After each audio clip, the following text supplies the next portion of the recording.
Hello, and thanks for joining us for Prepped and Polished Education and Inspiration. I'm your host, Alexis Avila, educator, online entrepreneur, and founder of tutoring and test prep firm Prepped and Polished, broadcasting today from South Natick, Massachusetts. Prepped and Polished Education and Inspiration is your destination for groundbreaking insight from today's most influential educators, leaders, and minds on the planet. Our show is brought to you today by Plan for College Videos. My buddy, Paul Hemphill, has a wonderful series of college planning videos, over 100 of them. And his videos ask all the questions with answers that parents don't know to ask. And sometimes parents don't know what they don't know, so the frustration ends with his videos. Go to planning-for-college.com/videos. And thank you to everyone for tuning in. Joining our show today is Celest Horton, who is founder of How to Pay for College HQ, which is headquarters. And that's www.howtopayforcollegehq.com. And this is one of the leading online resources to help serve others looking to earn a degree debt-free. Celeste was herself able to search and secure enough scholarships to fully fund her own education and expenses, and now, via her weekly podcast and blog, teaches others how to pay for college without loans. To our listeners, you can submit a question at any time, radio@preppedandpolished.com. We always appreciate hearing from you. Celeste, thank you so much for joining us. How are you doing today? I'm doing great. Thank you so much, Alexis. Thank you for having me on the show. Awesome. So you have a kid taking the ACT. Yes. So when is the test date, and is she ready? The test date, actually, it's my son, and it's a week from this Saturday. So it's what date is that? Is that the 16th? Yeah, the 13th. 13th. That's nice. Bad. Right around the corner. Yes. Nice. So tell us a little bit about your background, where you come from, etc. Sure. Well, I am actually a chemical engineer by trade. So I, wasn't formally brought up in this educational space, but I still do work full time. I do technical sales for the petroleum refinery industry, but I have 4 kids, and 3 of them are currently in high school. And so that means 4 years from now, we'll have 3 kids in college at the same time and be paying for 3 of those educations simultaneously. So we were starting to panic a little bit, but then I also saw that there was a need amongst my peers, that there's so much information out there. You don't know what information to trust, and plus that information wasn't necessarily getting into the hands of the parents that really needed it to help prepare and plan for college. So that's where I saw an opportunity to try to help out, and that's why I created How to Pay for College HQ. Wow, that's amazing, because it takes a fire in you to actually initiate that and find all that information. I'm sure it's taken a while to aggregate some really helpful information. It has. It's been great. The podcast has been a weekly podcast that's been around now for a year. In fact, today was my 1-year anniversary. So yay, it was pretty cool. I did take a couple weeks off, a little hiatus here and there, but I've got 50 live episodes that are out there, but using that to, interview the various industry experts to help me learn and also educate other parents out there. It's been a great experience. So it's taken time, but it's been helpful, and I've gotten a lot of feedback from some amazing parents and families that, are going through similar struggles, and they're pleased to have these resources, these free resources, to just help them relieve the stress a little bit. So it's been fun. That's awesome. Let's go back just a little, because I like to just learn a little bit about, because we got a lot of listeners who are teens. Yes. And they probably want to know what you were like as a teen. What was I like as a teen? I was very studious. I was not probably the typical teen. I had a brother. There were 3 of us in our family, and I was the middle child. And my brother was the rule breaker. He broke every single rule that could be broken, and I was already a pleaser by nature. But I took it to the extreme that I was going to not break the rules and not make my parents disappointed. And so I did everything right. In fact, when I compare myself to my peers and how they were as teenagers, they're like, oh, that wasn't normal. But Wow. I was very studious and I was a good student. And both of my parents were blue collar, very hardworking blue collar workers. And I saw how hard they struggled, just to make ends meet. We had, like I said, we had three kids in the family, and it was challenging, and they worked hard. And so I knew that I desperately wanted a college education. I was going to be the first one in my family to do that. So that was my goal from the moment I entered high school, to do whatever I could to position myself to get into college and then to get help paying for my college as well. So, I took back then it wasn't called honors courses. I don't want to date myself too bad, but they called them accelerated courses. Mm-hmm. But I took every single accelerated course that was available that I was eligible for. And I did graduate third in my class out of 330 students, somewhere around in there. But it worked out. It worked out very well. It helped me to get into college, and it helped me to then get a full ride. It's in the state of Arizona back then. If you graduated in the top 5% of your class, your tuition would be waived to any state school. Wow. So you did have to maintain a 3.5 once you were in college. So that was even more motivation, to continue my success of doing well. But, speaking of being a teenager, I know that you've probably discussed this a lot on your podcast, but my parents had signed me up for a summer program, a college program, an engineering college program, knowing I liked math and science. And I was kind of angry with them, like, why did you sign me up for that? But it was the best experience. And it was actually at the University of Arizona, which is where I graduated, but it was in their chemical engineering program. And I fell in love with it. And the professor that ran the course that I was a part of for that solid week, sent me a very inspirational letter that this was what I was destined for and everything. But it was just, it really opened up my eyes that was the summer between my junior and senior year that helped me to realize that this is my passion and I enjoy it, and I was good at it too. So it worked out really well, the combination together. Definitely. And I think it's just, it's evident that your parents were major influences on you growing up. They were, like I said, the two best parents anybody could ask for, and their strong work ethic and seeing how hard they worked and wanting to do well, and not necessarily make them happy, but just to show that all that they've done for me, how I can translate that into success. So they were definitely my strong influencers. That's awesome. So Celeste, so college costs are on the rise, and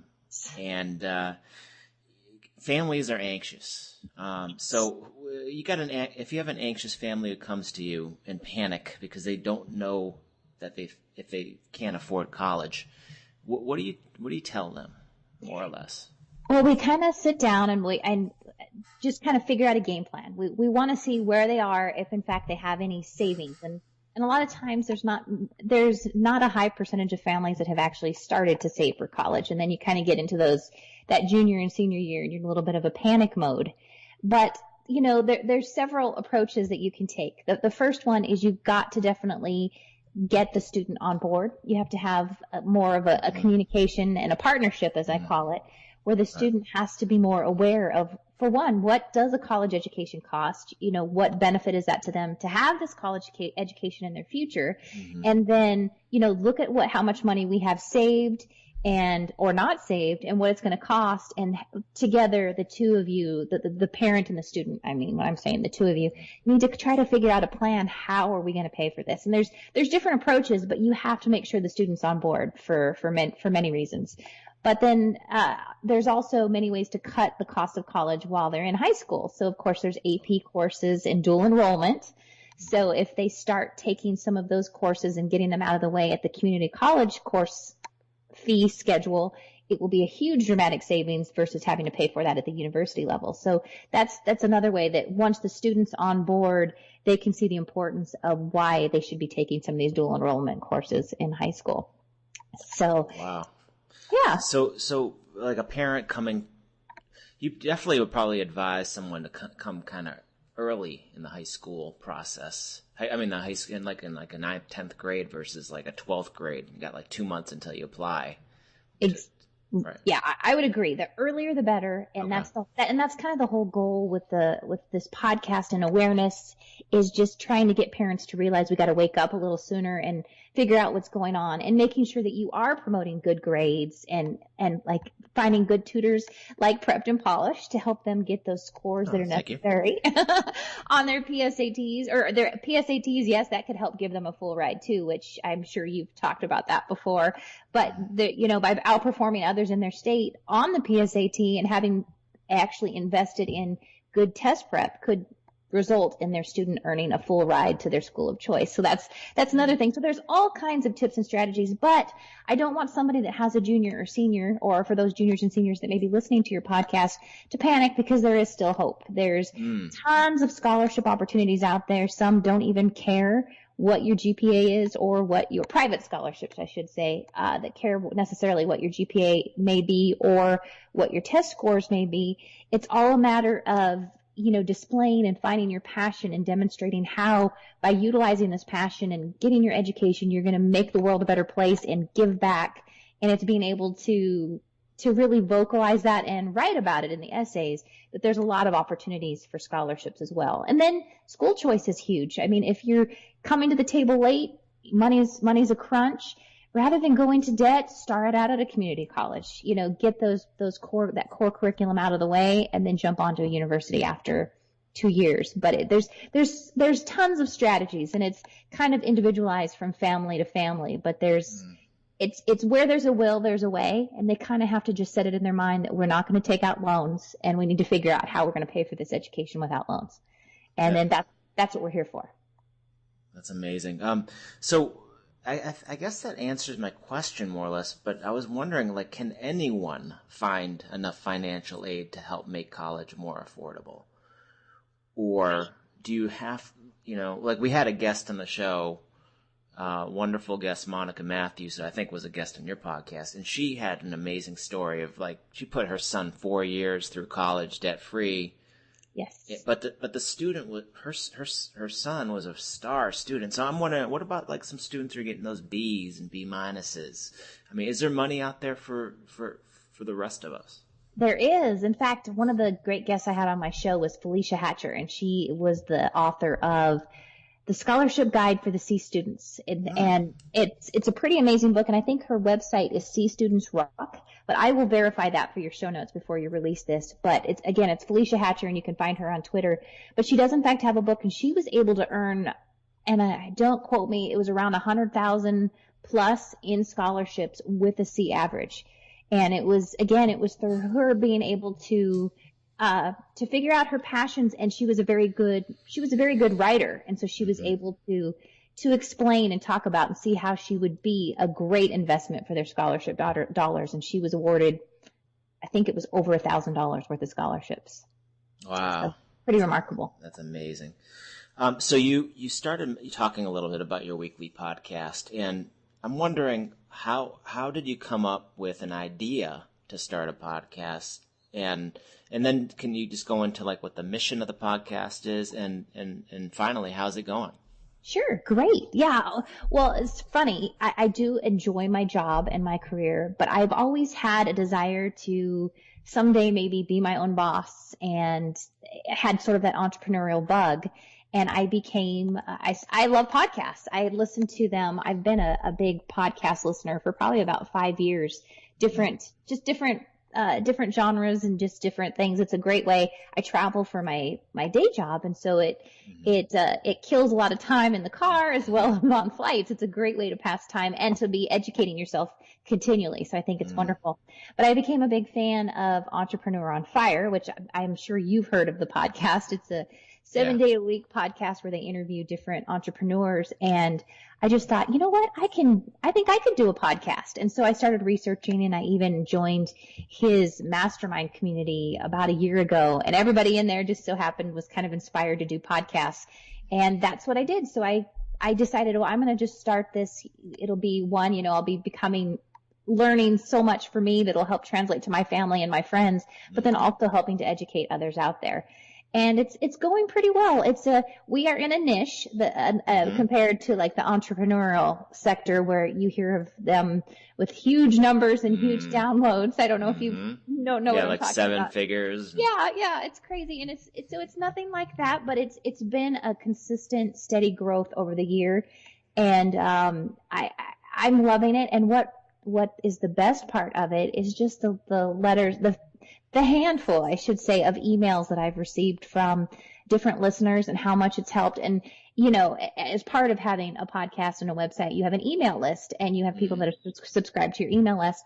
And I had a few people unsubscribe at the first part. I think it was the first part of August, but they also sent me emails attached to that explaining how much the podcast had helped them. But now their student had moved on to college, and so they no longer need to be, to get the updates of the information. Right. But it's just that little bit that keeps you motivated and keeps you excited, because you know that you're really helping other people. And that's the biggest thing. I just want to help alleviate stress. And my biggest mission, though, I would love to help end the student loan debt crisis, because it's a bit of, I see it as a twofold issue. That on one hand, that the biggest thing is just financial literacy for both the parents and the students, that needs to be sharpened. And then also the awareness of the college prep and getting ready, and understanding what you have to pay and figuring out how to pay for it. So that's the overall mission of the podcast and the company, is to just help families go to college without loans, and then overall make a big, huge dent in this $1 trillion